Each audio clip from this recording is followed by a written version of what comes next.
Здравствуйте, уважаемые слушатели. Меня зовут Суханова Екатерина Александровна. Я врач-акушер-гинеколог и онколог. И сегодня мы с вами поговорим в рамках просветительного проекта Академия будущих родителей о профилактике онкологических заболеваний. Вот. Эта тема сейчас очень важна, потому что, к сожалению, рост онкологических заболеваний растет. Надо что-то с этим делать.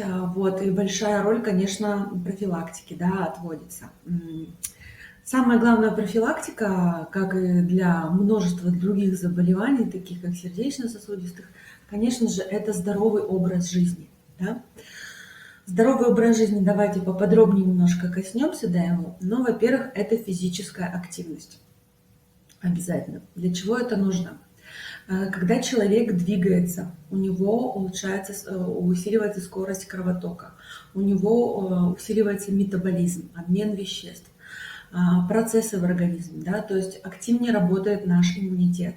А иммунитет – это защита не только от внешних факторов, но и от клеток, да, каких-то патологических клеток ненормальных, которые каждый день возникают в нашем организме, каждый день возникают, и каждый день они уничтожаются иммунной системой. Поэтому физическая активность очень важна. Да? Что это такое? Программа минимум – это ходить пешком. Самый простой вариант, да, то есть минимум 40 минут в день мы должны ходить. Если вы будете ходить на фитнес, на какие-то другие направления, там, танцевальные, любой вид спорта, который вам нравится по душе, занимайтесь. В идеале 2-3 раза в неделю нужно заниматься какой-то физической активностью, которая бы вам приносила еще и удовольствие. Да? То есть это очень важно, это движение, это мышцы, это кровоток. Все очень играет большую роль. Вот. Опять же, почему должно нравиться, скажем так, физические упражнения, почему должны нравиться? Это, опять же, эмоции. Наш психоэмоциональный фон очень сильно связан с нашим иммунитетом. Переходим к второй, да, теме профилактики, очень важен наш психоэмоциональный фон и наше состояние. Потому что если человек находит время для отдыха, у него правильный режим труда-отдыха, он высыпается, он вовремя ложится спать, вовремя встает, минимум 8 часов в сутки спит в темное время, да, не испытывает каких-то стрессов, перенапряжений, хронической усталости, да, соответственно, и иммунитет у него будет лучше справляться со всеми и факторами, внешними и внутренними, да, то есть это очень важно. Режим труда-отдыха, правильный психоэмоциональный настрой, все это очень сильно влияет на наш иммунитет. Вы, наверное, все замечали за собой, что как только человек испытывает какой-то сильный стресс, да, какие-то неприятные ситуации в своей жизни, у него в это время обостряются всякие хронические инфекции, да, проблемы какие-то, герпес может на губах выскакивать, еще что-то, да. Это очень важно. Стресс, плохие эмоции очень сильно отрицательно влияет на наш иммунитет. Это очень важно. Вот. И, конечно же, правильное питание. Да? Это очень большой раздел тоже по профилактике онкологии. Во-первых, наше питание должно быть как можно более натуральным. Да? То есть по минимуму консервов, рафинированных продуктов, сахара, генно-модифицированных, всяких вредных добавок. Сейчас, кстати, единственная, скажем так, область онкологии, где идет небольшой спад, это рак кишечника. С чем это связывают? Да? Раньше люди очень много консервировали, да? Сейчас люди больше замораживают. И с этим онкологи связывают, что небольшой спад идет по раку желудочно-кишечного тракта. То есть, опять же, да, надо стараться кушать меньше консервов. Меньше консервировать, старайтесь, да, или максимально, или свежее, или замороженные, да, как-то продукты есть. Опять же, соотношение белков, жиров, углеводов. В рационе все-таки должна преобладать растительная пища, фрукты, овощи, злаки, да, и животными продуктами, жирное мясо, да, не злоупотреблять. То есть лучше будет мясо пусть поменьше, а растительных продуктов побольше. Потому что тоже один из факторов риска опять того же рака желудочно-кишечного тракта, например, это злоупотребление мясом или жирной мясной пищей.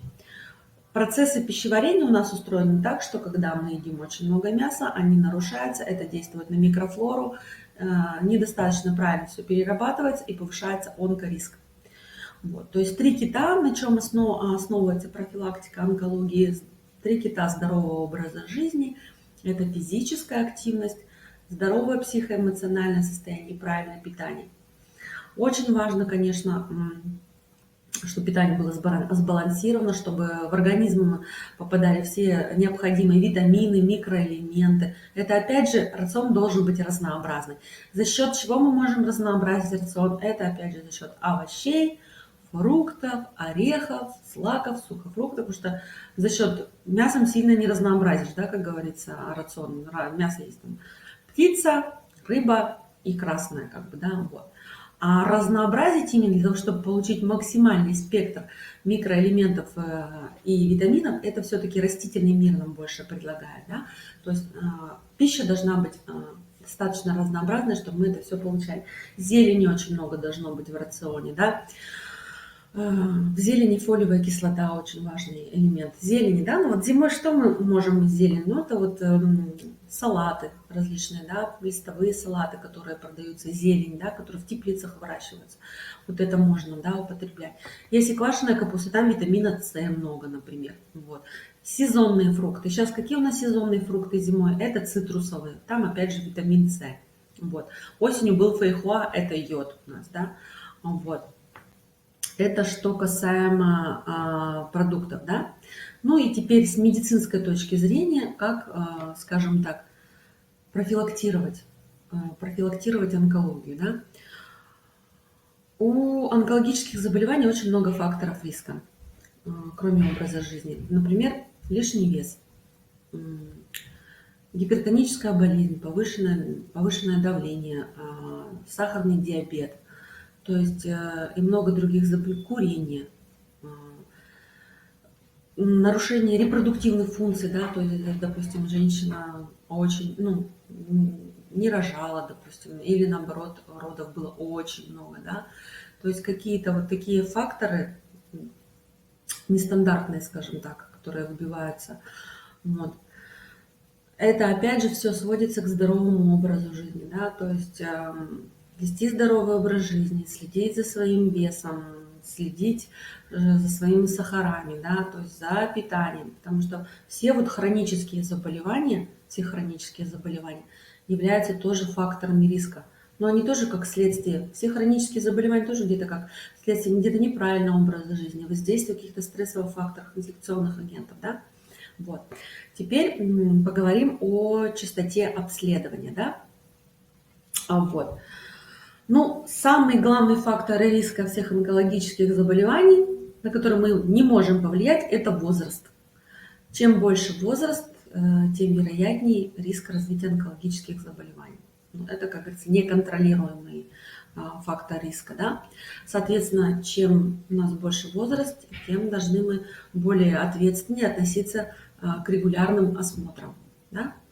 То есть раз в год нужно ходить на медосмотр, где все врачи будут вас осматривать, вы сдаете анализы крови, мочи, ЭКГ, другие обследования. Да? Такие скрининговые обследования, по которым можно выявить не только вероятность, да, возникновения онкологического заболевания, но и также факторы риска можно выявить. И, соответственно, мы можем на некоторые факторы риска влиять, тем самым тоже профилактируя в будущем, да, какие-то проблемы. Да? Вот. Обращать внимание, какие проблемы есть в организме в данный момент. Вот. А с 35 лет где-то уже активно надо, я так как врач-акушер-гинеколог, онколог, я, наверное, больше по женской части сейчас буду вам рассказывать. Так, у нас появился вопрос. Так, у мамы рак шейки матки, может ли и быть у меня такой же диагноз, и может ли это быть наследственным риском, да? Вот, ученые открыли связь рака шейки матки с вирусом папилломы человека. И рак шейки матки сейчас считается ненаследственным. То есть тут очень сильно влияет наличие этого вируса в организме, да? Поэтому Минздрав настоятельно рекомендует всем женщинам после 30 лет сдавать анализ на вирус папилломы человека раз в 5 лет.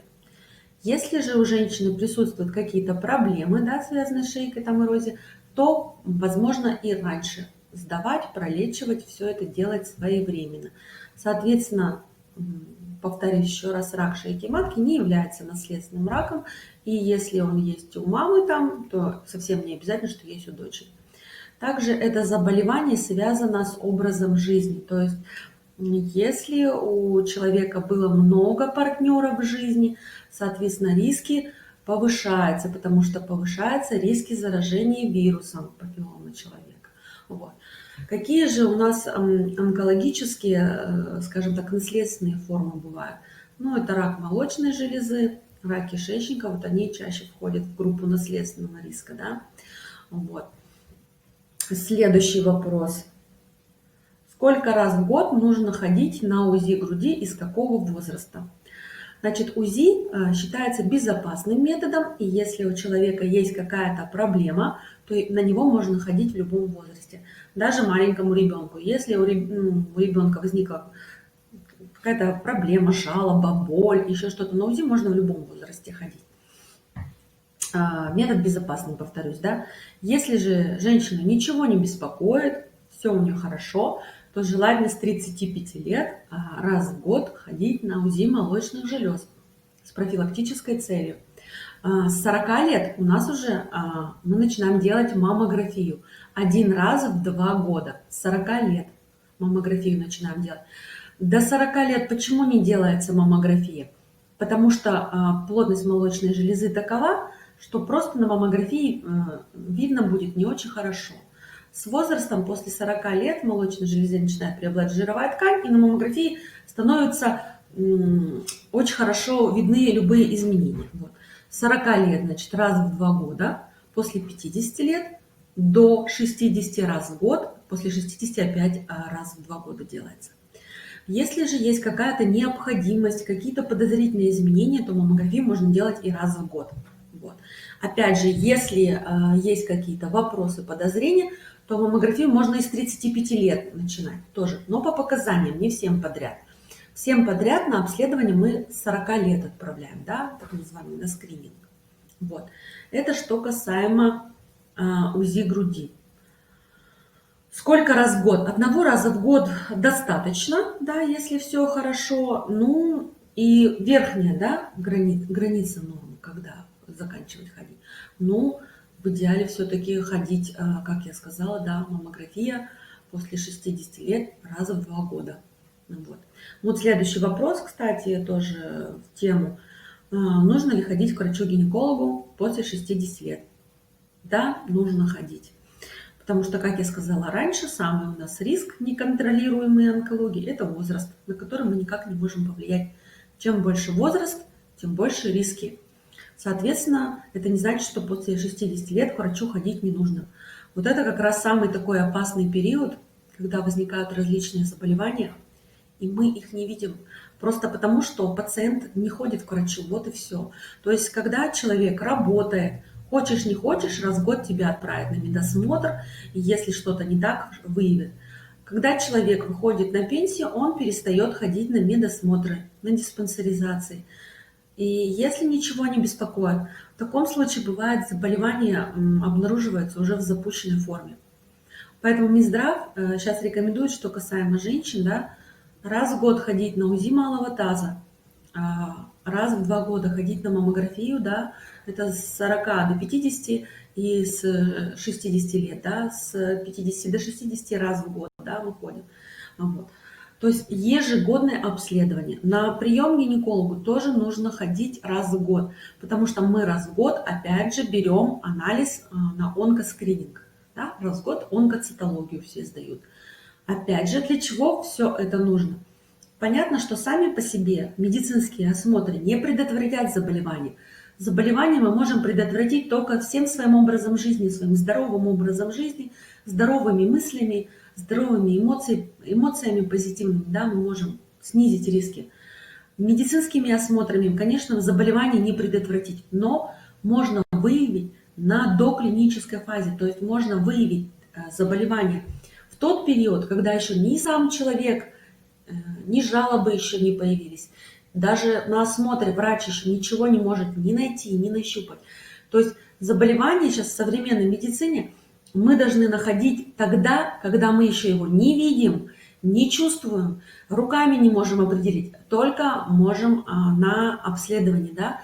Допустим, что касаемо маммографии. Опухоль по результатам маммографии мы можем увидеть уже с размера 2 миллиметра. А руками, чтобы человек мог нащупать, это уже 15 миллиметров.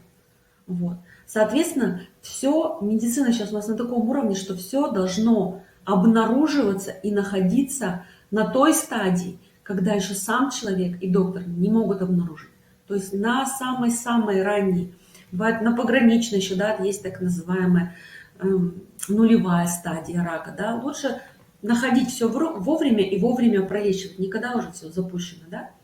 Также рекомендуется тоже УЗИ органов брюшной полости раз в год делать, если что касаемо мужчин, женщин, да, смотреть наши внутренние органы, чтобы вовремя заметить какие-то изменения, вовремя, да, обследоваться, и если что-то не так, вовремя пролечиться. Потому что если это мы вовремя заметили на маленькой стадии, то операция маленькая, вмешательство маленькое, а не тогда, когда... Чаще всего, знаете, какие ситуации приходят? Женщины приходят на прием к врачу уже с проблемой тогда, когда они, допустим, 10 лет к врачу не ходили, 10 лет или 5 лет вообще не ходили. Говорит, а зачем? То есть они приходят уже на той стадии, когда уже глазом видна проблема, что она видна, она прощупывается, она болит, то есть уже пошли такие изменения, которые видят все. То есть, грубо говоря, уже на таких стадиях, не на нулевой, не на первой, а уже на такой, на предпоследних стадиях, да. Вот. Поэтому лучше заранее. Есть такая вот пословица, мне очень нравится в восточной медицине, вот у нас про нашего русского человека как раз. Китаец приходит к врачу за 2 года до заболевания, а европеец приходит к врачу за 2 недели до смерти. То есть мы к врачу приходим только тогда, когда у нас все болит, плохо, вот только тогда. А не тогда, когда нужна профилактика и просто регулярный осмотр. Вот. Следующий вопрос. Так. Зачем сдавать анализы на ВПЧ-тест? Есть в природе такой анализ вирус папилломы человека. Чем он хитер, скажем так? Он бессимптомный, он себя вообще никак не проявляет в организме, да, и заподозрить его мы никак не можем. Обычно только если у женщины есть эрозия или какие-то проблемы с шейкой, мы ее отправляем сдать на этот ВПЧ-тест. Вот. И тут уже все зависит от иммунитета. Если у человека хороший иммунитет сильный, то организм сам преспокойненько за год может от вируса избавиться. И человек иногда может и вообще не знать, что у него в организме был этот вирус и ушел. А бывают ситуации, которые чаще встречаются, да, вирус попадает в организм, живет там себе спокойненько, годами, может десятилетиями жить, и человек узнает о нем только тогда, когда у него уже появилась онкология. И когда у него появилась онкология, и он сдает на вирус папилломы человека, то вирус в 95% присутствует. То есть, если есть онкология, значит, есть вирус. Но если есть вирус, это не значит, что разовьется онкология. Совсем не значит. Это говорит о том, что просто нужно регулярно обследоваться. Потому что иммунитет у всех разный. Повторюсь, кому-то даже не требуется лечение. Бывает, что через год вирус папилломы человека сам уходит из организма. А иногда приходится, конечно, когда он долго в организме находится, приходится назначать противовирусные препараты, чтобы помочь организму быстрее избавиться от вируса. Вот. Поэтому Минздрав наш разработал такие рекомендации, что всем женщинам после 30 лет раз в 5 лет нужно сдавать этот анализ на вирус папилломы человека. Всем, потому что он бессимптомный. Вот. Еще вопросы какие есть? Так. Очень частый вопрос спрашивают меня, что лучше, маммография или УЗИ? Вот. Это два метода, которые друг друга дополняют. Соответственно, да, после 40 лет нам лучше видно на УЗИ, а после 40 лет нам лучше видно на маммографии. Но бывают иногда такие образования, как есть, например, которые на маммографии просто не видно и приходится дополнять УЗИ. Вот. Так. Вот вопрос, например, да, у меня старенькая мама. Нужно ли ее отправлять к врачу, если ее ничего не беспокоит вообще, да? Жалоб никаких нет. Конечно, в идеале надо раз в год ходить обязательно к врачу, к терапевту, обязательно, и к гинекологу. Терапевт назначит все необходимые анализы крови, мочи, ЭКГ, чтобы, да, обследовать, выявить какие-то проблемы на ранних этапах. Врач-акушер-гинеколог направит на УЗИ, на маммографию и возьмет мазки на онкоскрининг. То есть, как бы в идеале, конечно, надо за своими родителями тоже, да, заботиться о них и вовремя отправлять их на ежегодные осмотры, потому что зачастую бывает так, что мы за своей машиной ухаживаем лучше, чем за самими собой. То есть машину у нас раз в год на техобслуживание отправляем, заливаем только качественное масло, только качественный бензин, машинку моем, ухаживаем регулярно, а сами за собой не ухаживаем. И за своими родителями, да, возрастными тоже мы их не отправляем, да, не проверяем их уровень здоровья. То есть это как бы не очень, да, хорошо, потому что когда уже появляется какая-то проблема, да, появляются жалобы, зачастую бывает время упущено. Конечно, лучше заниматься профилактически, да, то есть и спрашивать, да, у своих родителей, ходили вы на ежегодный осмотр или не ходили, да, ну, вот. Соответственно, если они уже не в состоянии ходить, то помочь сходить в поликлинику или куда вам удобно, и раз в год все-таки надо обязательно проверяться. Вот. Так, еще какие вопросы у нас? Мгм. Так.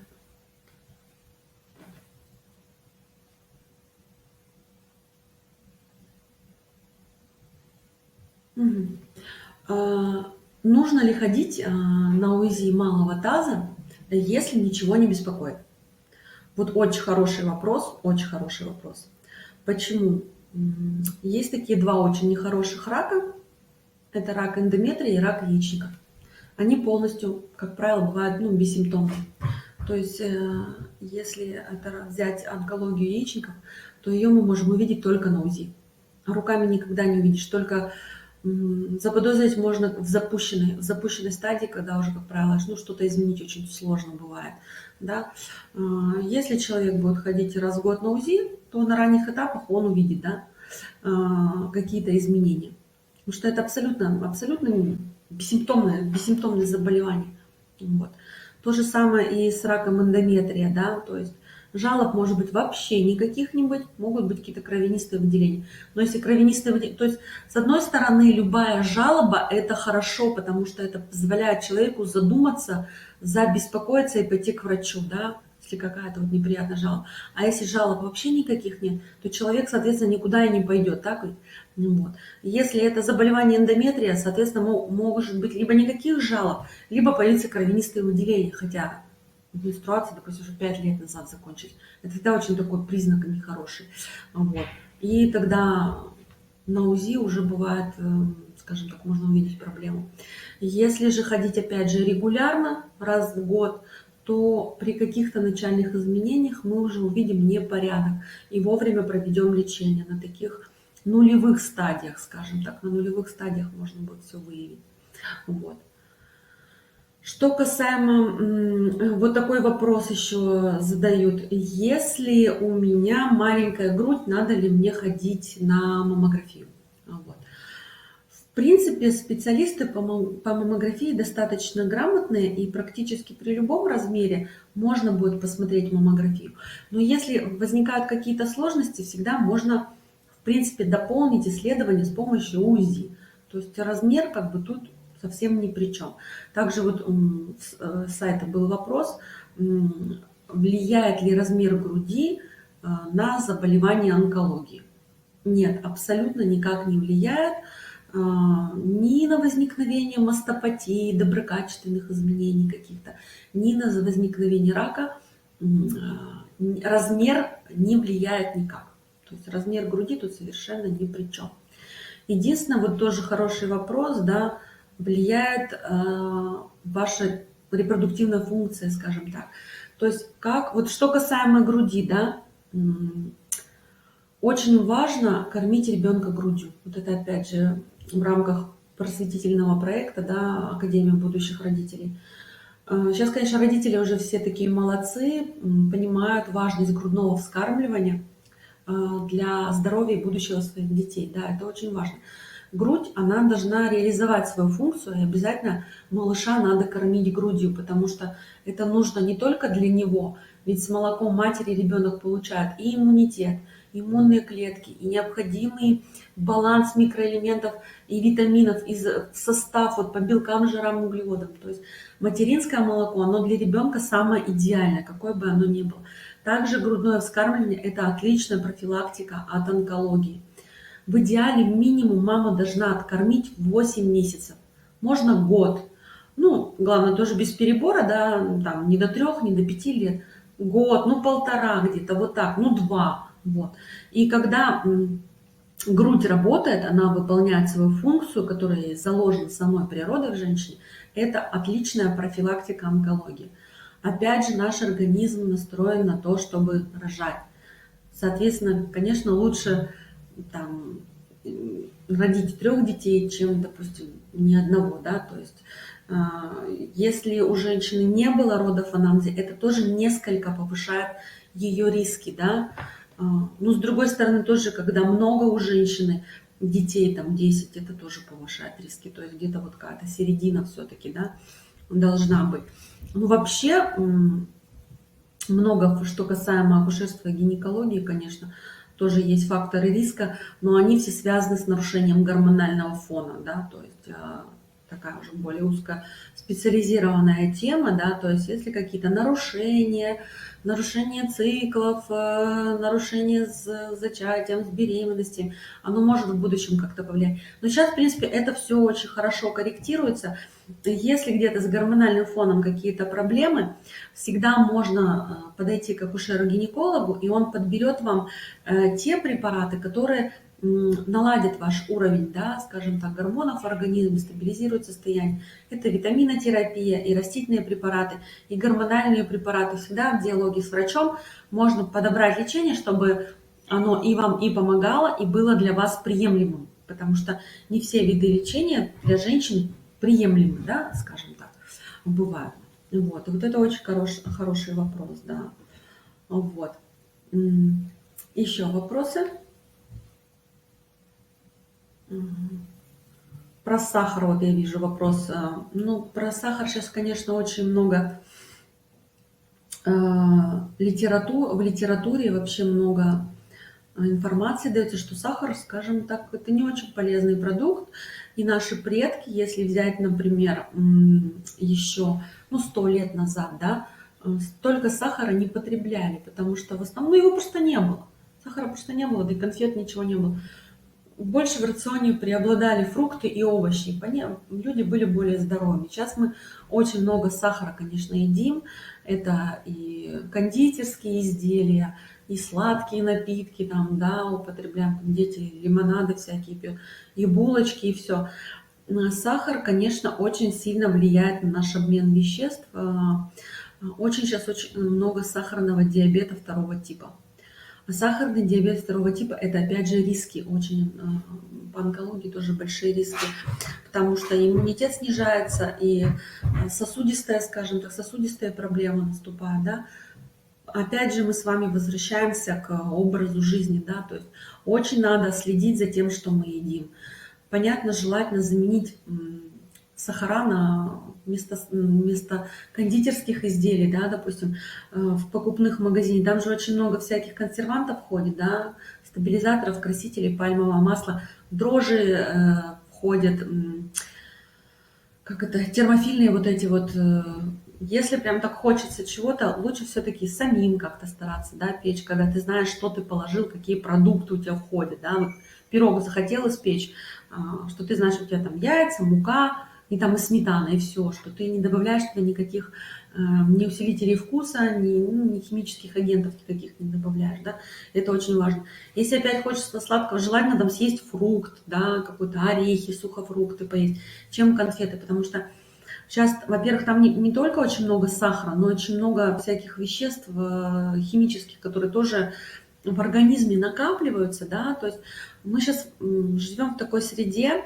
экологически не очень, да, как бы благоприятной, к сожалению, много машин, много пластика, много шумовой нагрузки, в интернете много сидим, это повышает уровень стресса, да, то есть надо все-таки стараться вот такому к экологическому образу жизни приближаться, да, то есть находить периоды покоя в своей жизни, там где-то, может, книжку почитать, погулять, больше времени проводить на открытом воздухе, потому что на открытом воздухе там нет рядом никаких источников электромагнитного излучения, опять же, никаких, которые нас вот в стресс гоняют, ни интернетом. Больше гулять, отдыхать, чтобы наш психоэмоциональный фон стабилизировался, иммунитет был, да, и стараться тоже есть максимально натуральные продукты, вот, для того, чтобы быть здоровыми, да. Вот, еще вопросы какие у кого есть? Потому что вопросы, как правило, все задаете очень интересные, и очень всегда попадание стопроцентное бывает практически в тему по онкологии. Еще хочу вот такой момент вам рассказать, да, по онкологии. Все очень боятся рака, очень сильно. Вот такой момент в обществе очень высокий уровень канцерофобии, то есть болезни заболеть раком. Но на самом деле рак стоит в причине смертности не на первом месте и даже не на втором. На первом месте в смертности стоят сердечно-сосудистые заболевания. Это инсульты, инфаркты, кризы различные. Да? На втором месте смертности это стоит травмы различные. Онкология на третьем месте. Я хочу сказать, что сейчас вся онкология практически лечится. Не надо бояться идти к врачу. Многие наши русские люди просто боятся идти к врачу, что у них там вдруг могут чего-то найти плохое. Но лучше прийти вовремя и вылечиться. Сейчас медицина у нас на очень хорошем уровне. То есть онкология – это не приговор, она лечится. Есть гораздо более такие заболевания, которые мы сейчас обговаривать не будем, от которых действительно нет лечения. Нет, я просто не хочу вам сейчас, не хочу вас пугать, это достаточно редкие заболевания различные, и поджелудочной железы, и почек, и печени бывают, которые просто не лечатся. А вся онкология, она лечится. Вот. Методы лечения разные, есть и лучевая терапия, и химия, и операция, и в комбинировании. И врачи сейчас достигли больших высот в излечивании, да, рака. Поэтому это заболевание не надо бояться. Надо больше думать о своем образе жизни, как мы живем. Вот, например, у нас сейчас в стране это эпидемия сахарного диабета второго типа, эпидемия ожирения. А это сами по себе такие факторы риска просто глобальные. Эпидемия сердечно-сосудистых заболеваний. Да? То есть основная проблема в том, что у нас, например, мужчины, они меньше живут, чем женщины. Вот женщины до определенного возраста защищены эстрогенами, сосуды у них защищены, а мужчины нет. И вот это основная проблема. Почему у нас так люди не боятся сердечно-сосудистых заболеваний, а боятся онкологии. Онкология излечима. Все лечится, это все, скажем так, это все поддается лечению. Не надо бояться этого заболевания, вот, испытывать такой панический страх, как вот некоторые испытывают. И для них слово это онкология, просто это приговор. Нет, это совсем не так. Все сейчас очень хорошо лечится. Главное регулярно обследоваться и при жалобах каких-то сразу обращаться к врачу, чтобы вовремя доктор, во-первых, вас посмотрел и дал вам рекомендации по профилактике, по лечению, да, по лечению и влиянию на факторы риска. И вовремя все заболевания были пролечены. Вот. Ну, если вопросов больше нет, вот. Если вопросов больше нет, то мы с вами прощаемся. Но если какие-то вопросы будут, можно всегда написать на сайт. Я потом вам отвечу. Также, если вы живете в Сыктывкаре, то вы всегда можете подойти к нам на консультацию, как бы заочную, как удобно, и мы всегда ответим на ваши вопросы. До свидания. Спасибо за внимание.